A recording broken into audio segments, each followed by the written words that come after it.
Do you ever wonder why the U.S. has such a strong relationship with Israel, a relationship that President Obama himself has referred to as, quote, an unbreakable bond?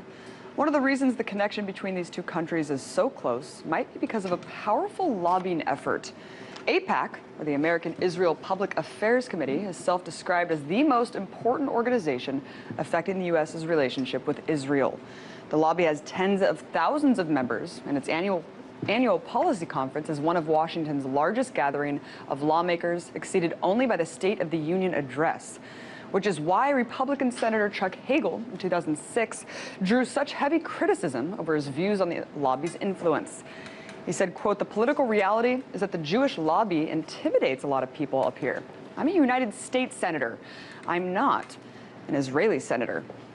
Now that Hagel has been tapped for a spot as defense secretary, the mainstream media has been very quick to pick up on those past criticisms. But why has the questioning of this lobby become so taboo?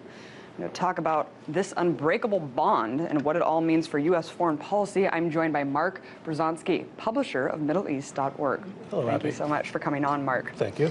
So obviously Hagel's comments blew up in the mainstream media, not surprising at all. First of all, why is it so taboo to admit that this lobby has influence? And secondly, why is it so taboo to say that first and foremost, if you're a public servant, that your allegiance is for this country instead of Israel?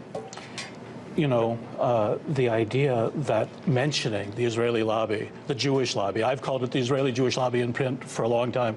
For those of us that have followed this for decades, we're looking and we're kind of laughing. Everybody knows there's this powerful lobby, just like everybody knows there's global warming. But there are certain things you can't really deal with in Washington. They're third rails, they're taboo subjects. It's not the mention of them, that's not the problem. It's the standing up to them. It's not letting them always dominate. It's voting against them. It's speaking against them. Journalists are ostracized. Presidents are ostracized. Remember what was President Carter, how he had to pull back when they were insisting on American policies being what they wanted and not what President Carter wanted. Think to the chairman of the Foreign Relations Committee. Bill Fulbright was pushed out of town. Chuck Percy was pushed out of town. So there's a long history to this. Hagel's problem is not that he mentioned the subject. Hagel's problem is that he occasionally stood up to them. Yeah, it's so unfortunate, really, that this is the situation. But you know, when Hagel was a senator, he signed an aid package, $40 billion worth of aid to Israel. At the same time, Israel was violating international law. I mean, it seemed pretty pro-Israel to me. What really stipulates not being pro-Israel enough? Look, let's just call it straight. I've been in Washington a long time. My first job when I first came here right out of grad school was to represent the World Jewish Congress. But it wasn't today's World Jewish Congress. It was the World Jewish Congress of the Internationalists, of Dr. Nachum Goldman. So I've been involved in this for a long time. They rely on intimidation. They rely on blackmail. They rely on letting people know that if you cross them, your career's in jeopardy. They do it with journalists, they do it with politicians, and they've been extremely successful because it's not just AIPAC.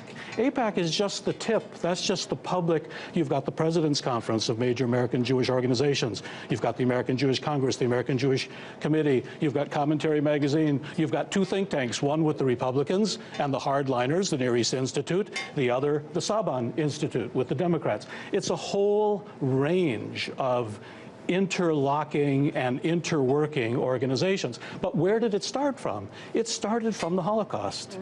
It started from Jewish impotence in the 30s and 40s, and what happened to the Jewish people in Europe, and then the fight in the 40s over whether or not the U.S. would support the creation of a Jewish state. Everybody's forgotten the biggest person in foreign policy, General Marshall, opposed it. He even told President Truman that if you, President Truman, support the creation of a Jewish state, it will be unending war in the Middle East, it will be against American interests, and I, your Secretary of State, am going to resign. He threatened to resign over this. Wow. So this fight's been going on for a long time. But how did it evolve to become so powerful and strong? People tell me all the time the Jewish lobby is really the ones running the show in Washington. How much, can you give us a sense on how much influence they really wield on Washington politics and actual policies that are implemented?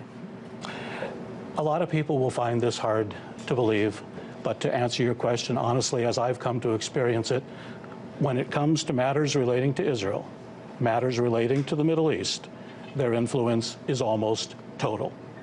They have such ways of manipulating the press and politicians and of forcing people, and they've got many fallback positions. Sometimes it appears they don't get their first goal, but they've got 2 or 3 or 4 or 5 other goals that are all acceptable to them. And it's not just American Jews, by the way. CUFI, the Christians United for Israel, which AIPAC helped organize 7 years ago, is an extremely powerful force in this country. And their convention is even larger than AIPAC's convention when they hold it at the Washington Convention Center these years.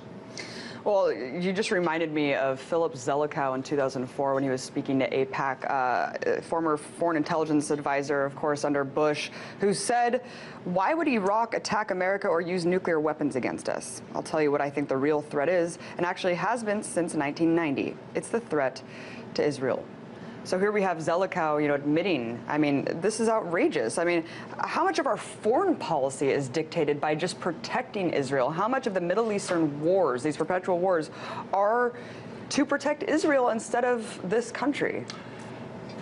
It's hard for foreigners to understand how can the great superpower of the United States be pushed around by the little country of Israel. But it has to do with Jewish history. It has to do with Jewish influence. Both of the parties are very heavy with Jewish Zionist supporters. Politicians have learned over the years, if they cross AIPAC, AIPAC doesn't forget. Their life in Washington is going to be much more difficult. So think back to the book, The Israel Lobby by Walton Mearsheimer. You'll find a passage in there where they say, and these are 2 of our best political scientists, that had it not been for the influence of the Israeli lobby and AIPAC, they, in their judgment, don't believe the Iraq invasion would have taken place. That's how powerful this lobby is. But we're not dealing with the past, we're dealing with the present and the future. This is about Iran, this is about Hezbollah, this is about Hamas, this is about Palestinian state.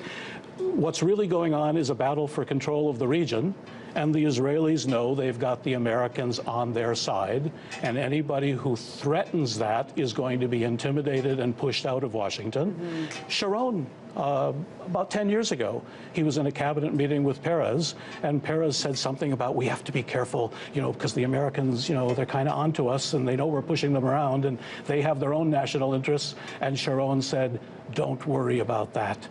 I can take care of the Americans. We have our agents there. Okay. So you, Perez, don't worry about that."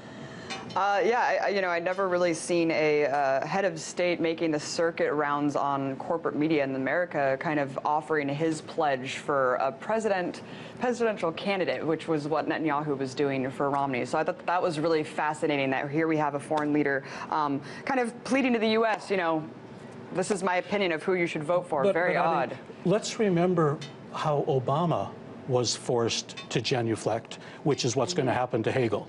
Hagel may have his views, but after they get through with these hearings, they're going to turn the hearings into a propaganda fest for them, because they're going to force Hagel to mouth all of their slogans and all of their positions. Of course, he doesn't really believe them. And of course, the president doesn't really want to be pushed in this direction. But in a sense, they're more powerful than these temporary politicians. They've been here for 40 or 50 years. Obama made in June of 2008, at a critical time when people were deciding between Hillary and Obama. He had a private meeting in a hotel right here in Washington with none other than the board of directors of AIPAC. That day, 3 hours after the meeting ended, a man by the name of Raham Emanuel gave a press conference because Raham had taken Obama to the meeting with AIPAC. And it was on that day, with AIPAC's okay, that Raham switched his allegiance from the Clintons to Obama. That was, for those of us who follow these things intensely, that was the day we knew that AIPAC and the Israeli lobby had decided to back Obama. Unbelievable secret wheelings and dealings, but not so secret, actually, as you look deeper, Mark. And, unfortunately, our tight allegiance with Israel is debilitating peace in the Middle East, really inhibiting a lot of progress there as we continue to align ourselves with a country that practices lawlessness, apartheid, and many other things. It is tragic, and hopefully your work and other people speaking out and standing up to the lobby will definitely be the first step. Mark Bruzonsky, publisher, MiddleEast.org, thank you so much for coming on. Thank you so much.